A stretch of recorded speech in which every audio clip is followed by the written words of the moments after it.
Cette structure qui a besoin de preuves d'amour, besoin que l'autre m'aime.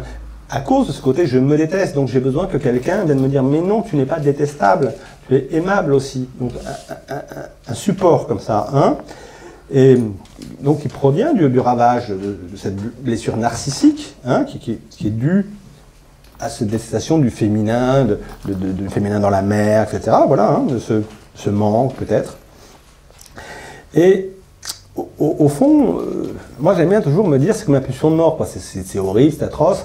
Et là, bon, la structure hystérique, c'est quand même compliqué, cette culpabilité, cette façon, il faut qu'on m'aime, ce côté, je suis pas sûr de m'aimer complètement, cette faille narcissique. À quoi ça sert? Et au fond, on s'aperçoit bien, ça sert en fin de compte pour avoir des enfants, un bébé, une femme. Alors je parle en général, pas toutes les femmes, mais en majorité dans cette structure hystérique, elle peut prendre son bébé, changer totalement de vie, être complètement sur le bébé pendant le temps qu'il faut, etc. Et pas se perdre du tout dans son identité.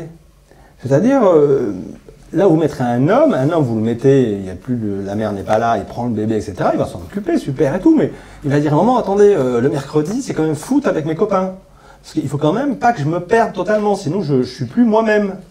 Là où la structure névrose hystérique se laisse totalement porter là-dedans, sans que son identité soit du tout menacée. Voilà. Et ça lui permet quand même cette capacité de faire cocon, d'être complètement, plus ou moins, 1 mois, 2 mois, 6 mois, 1 an, 10 ans, chacun son truc, mais là où une structure névrose obsessionnelle aurait énormément de mal à dire mais je ne suis plus moi-même. Alors après, on peut être un homme très hystérique, voire avec une structure hystérique.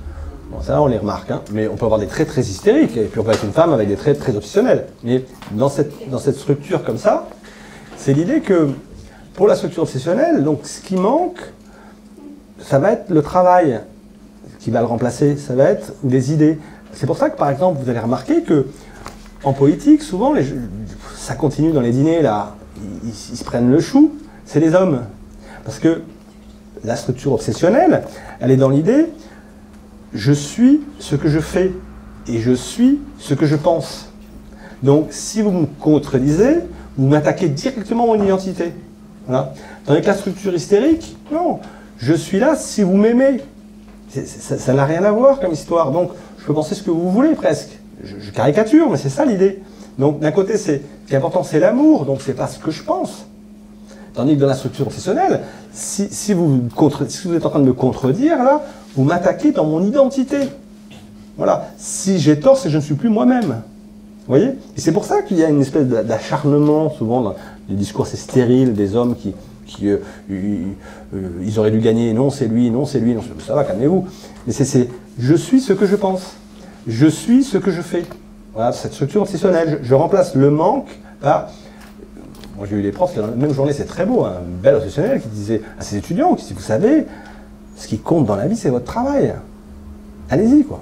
Et puis, dans la même journée, une professeure assez hystérique qui disait, vous savez, ce qui compte dans la vie, c'est l'amour. Et bien voilà, là on a les deux. Alors après on est mélangés, on n'est pas que obsessionnel, pas que hystérique, mais ça se joue comme ça. Donc si vous mettez un obsessionnel avec un enfant, il a énormément de mal, parce que c'est son identité qui perd.